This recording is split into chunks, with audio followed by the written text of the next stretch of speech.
Let me show you something. It's a Lego typewriter, and it works.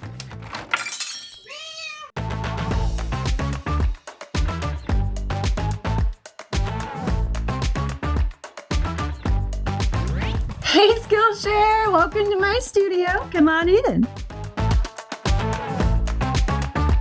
I am Peggy Dean. I am an artist, author, and educator, and that's what I love doing more than anything in the world. I'm an oversharer. That should be my title. Right now, we are in my home studio in Portland, Oregon. I have been in this space for 8 years. This room is constantly evolving. When I walk into my space to create something or to feel motivated or inspired, I really need to be able to have this like energy drink for my eyes because it just gets me buzzing. And if I don't have that, it's hard. And so I think it's really important that we surround ourselves with things that light us up, whether they be inspiration or things that we've made or things that are special to us. One of the things that was really important to me when I was starting to paint a lot was finding the perfect paintbrush. It took me 9 months to create this perfect paintbrush. I'm biased, but I do have it and it is my own. I started selling paintbrushes because the demand for those was high, which kind of opened a new door for e-commerce for me. That started in this room too. I feel so fortunate that we have a large garage because we have gone and moved everything downstairs. It's also allowed me to open up product options. I can carry a lot more books in stock. I can carry a full line of paintbrushes. It was so nice to be able to finally separate it. When I was a kid, I would rearrange my room probably 3 times a year. I just loved having a fresh slate. I think that changing our surroundings is exciting. When there's a new setup or a new piece of furniture or something in here and I've swapped something out, I want to be in here more.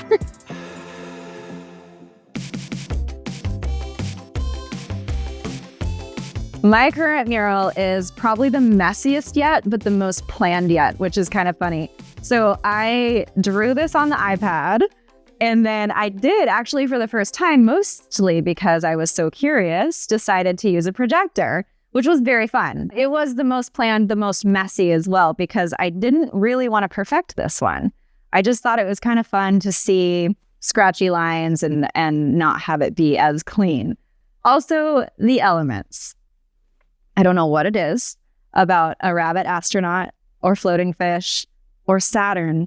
There's just something about the way, what makes me so happy today anyway, might be different next month. And so I decided to bring those into my space and allow myself to embrace my weird and share that with people because I haven't always shared my weird.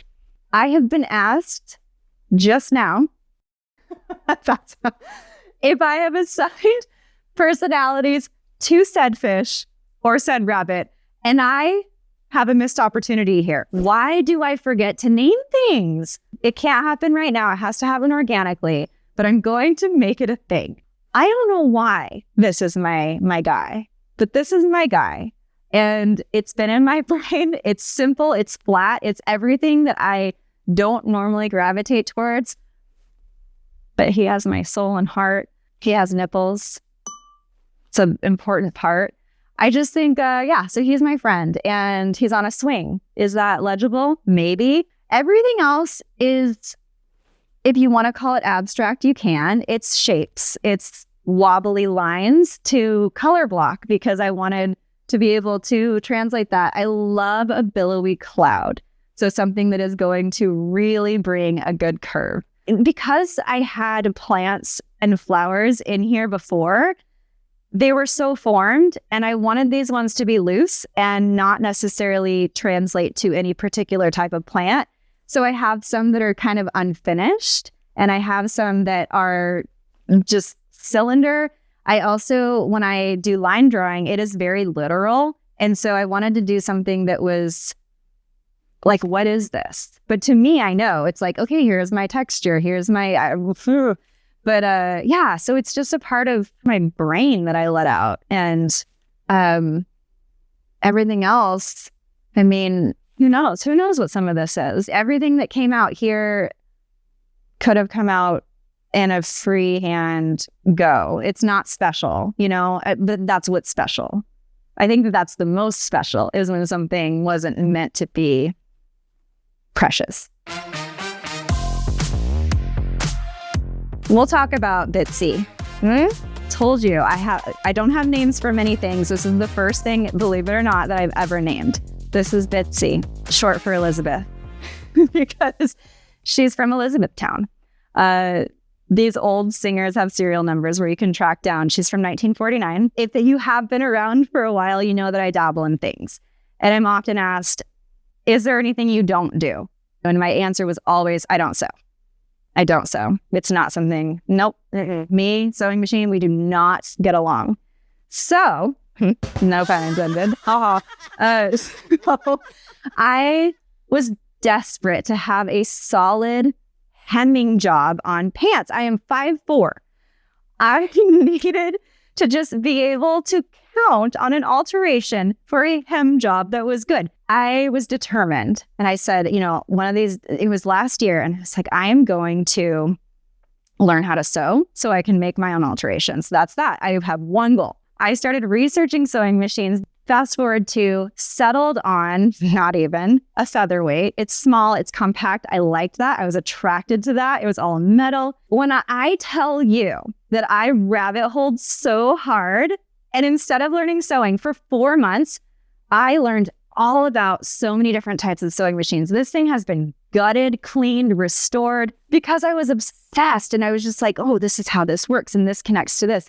That was so much fun. Until I was challenged with, so you're ever going to sew anything on that? Which I laughed about. I'm like, yeah. And I don't know if I was scared of failing or not doing it right, but I was scared. I was scared of cutting something too short. I was scared of all these different things. So I was like, okay, it's time. I'm going to sew a thing. And I started with something hard, because if you can drive a stick, you can drive anything. And now I sew. I have made quilts. I have made pants. I make bags. I sew. Bitsy, she's my gal. This area right here was a built-in closet. But before I did that, I had shelves that were not cute. And I realized I'm on video so much, and it's just not a great background. And so I thought, what can I do in here that would be pretty? I coveted a cabinet like this.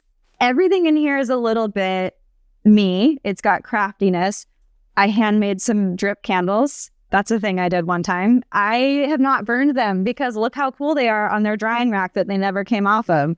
I have some nature in here. I have a bird's nest that I found outside my home. It's also special because we get to experience a full season with them. And afterwards, when they leave, mine, then I have a book in here. It's like a journal, a journal of where I've collected pigments. So that's another thing. It's a little hobby because I have too many of collecting pigments and grinding them by hand to create, collecting rocks to grind into pigment, which creates paint. Only that was another thing I decided to stop midway because I loved the way the powder looked in little jars. I just that was the art for me. So inside this journal, I have coordinates. I have the terrain where I found them. And then I have some of the loose pigment that's taped down so I can see each one.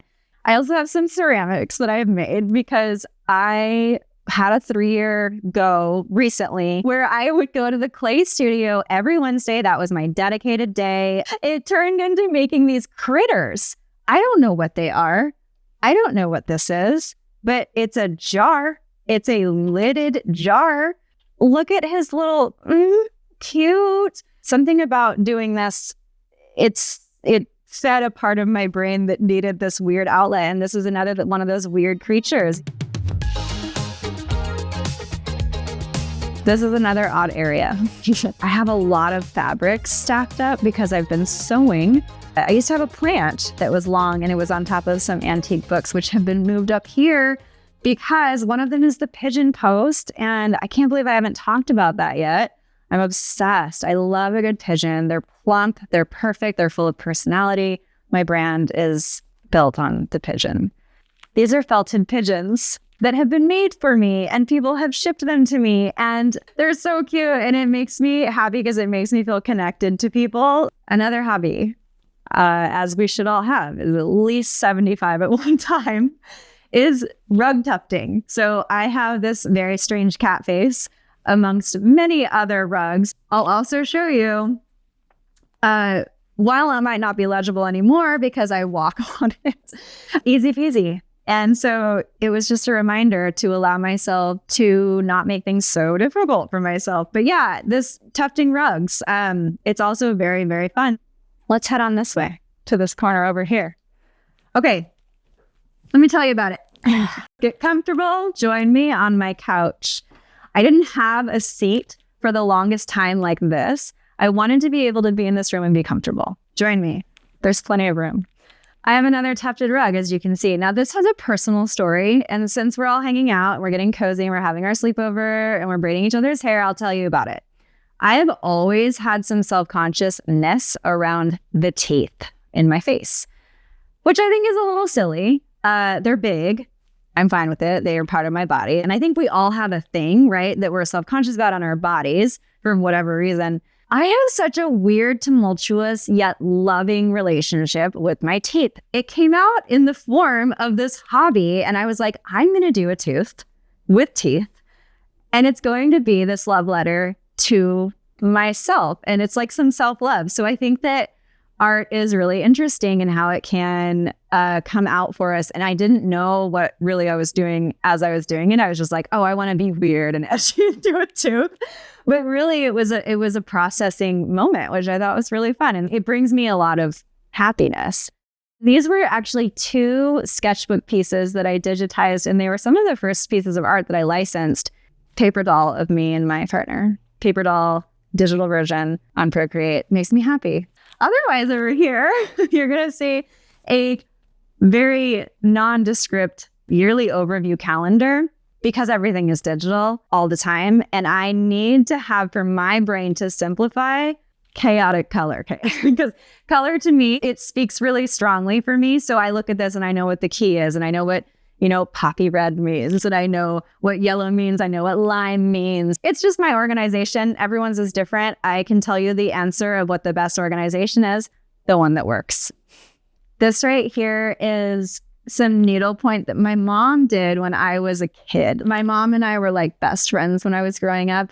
She passed in late 2019. She actually, this is kind of cool, and she would think it was cool, but she passed on to the minute of winter solstice, which is basically like, this is the darkest it's going to be, and it's only light from here. She had MS for years and years and years and years, and it was just like, this is the darkest it will ever be in my life.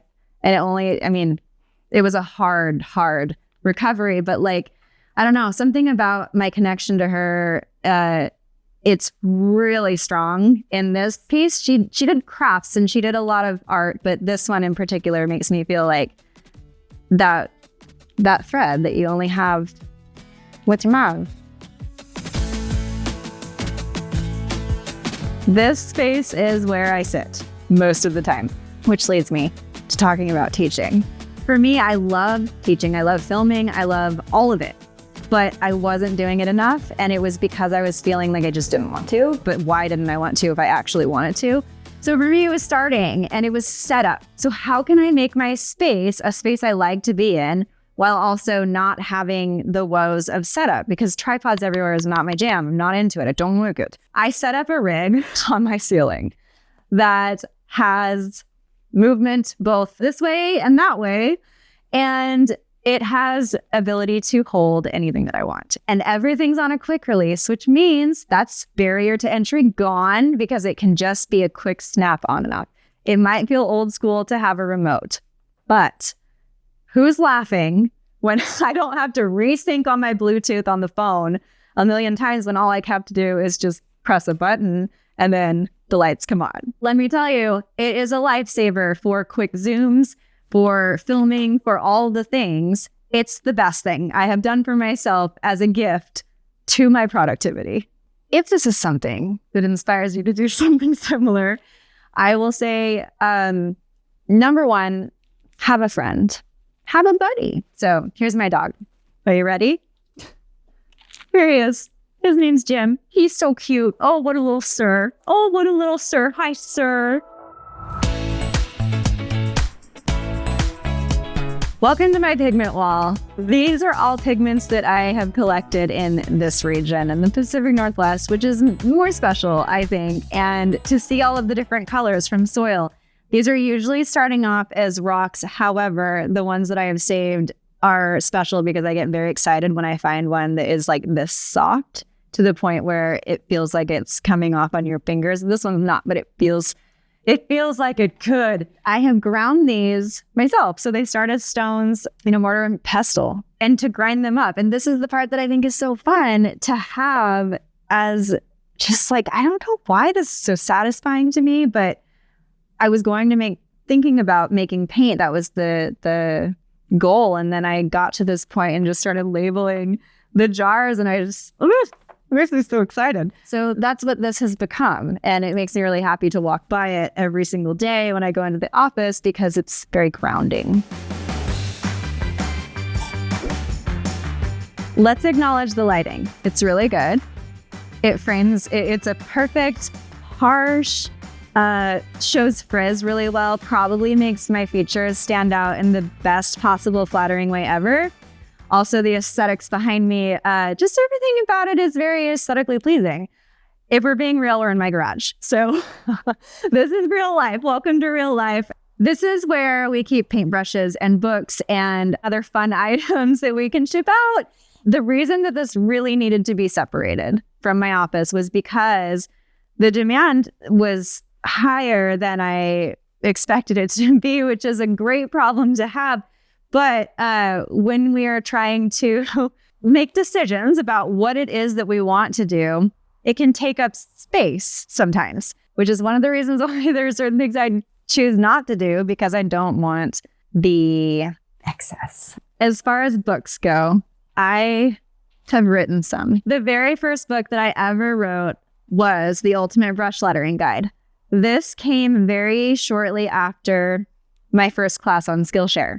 And the one that really hit was botanical line drawing. And I did this because I was sharing on Instagram these like doodles of flowers, but step by step. So like, here you draw this line, here you draw this line, here you draw this line. So anyway, if you haven't tried line art before, but that has since opened up animal line drawing, botanical line drawing, Pacific Northwest line drawing that just released in 2025. Mindful sketching, though, I think has a piece of my heart that nothing else does. The reason why I love this book so much is because it talks about embracing imperfection and being present in a moment. Here we have some paintbrushes, and there is a tray for every size because it wasn't always like that. And we wanted to be able to quickly access, if you order a size 6, we have it ready to go. That's great. It wasn't always that easy before we had space in my garage to do so. But yeah, we have a whole shelf of paintbrushes in all the sizes, and they're really good.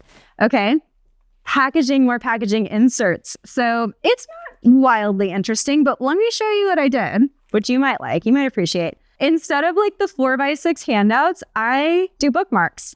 And I make sure that it is a bookmark. All the details are on the back. It tells you all the things you need to know. So all the like words. There's also like little postcards and stickers that we'll throw in here. Monoline pens. These guys, there's a whole big bin for these because these are hot commodities. And then pins. It's just something fun. Just a little add-on just to have more items in a shop that only sells paintbrushes. Space to prepare orders. It's seemingly uneventful. However, I do think it's interesting to see other people's processes when it comes to stuff like this because we're all kind of making do, especially as people who are self-starters. So this is what our space looks like. So that's about what we have in here. One of the things that I love asking myself and other people is, telling, is remember why you started. asking yourself, what got me into this? Whatever it is, like if you are into art or you're into teaching or you're into all of it and more, why did you start doing that? It probably wasn't for the end result. It was probably because of how it made you feel in the process. While there's a lot that's changed, the constant that I have that I'm so excited about is education, both receiving and giving.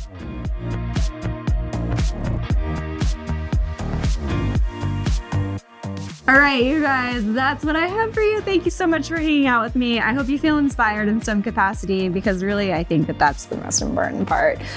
All right, get out of here. Jen, come here.